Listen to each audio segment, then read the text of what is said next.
Hey collective, I'm going to be doing October spirit animal messages.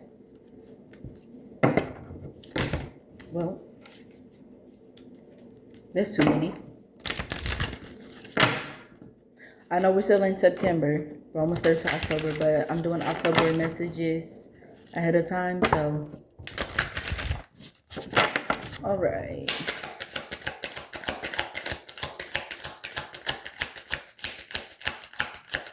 Spirit.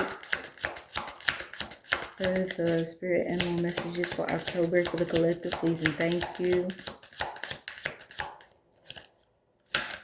Oh. Okay.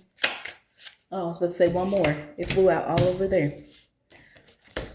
Okay, so we have polar bear, mystic. Know that challenges make you stronger. Have faith when facing adversity. Take time to rest.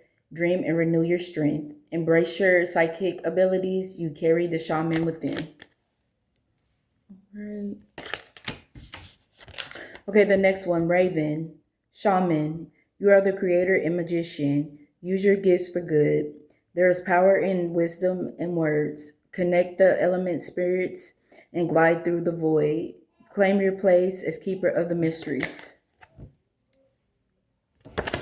All right, and then the last one, Hummingbird, miracles. You are the joy bringer. You bless the world with positivity and love. Energy soars on your shining wings. Spread the miracle of happiness. All right, and that is your spirit animals for the month of October. Namaste.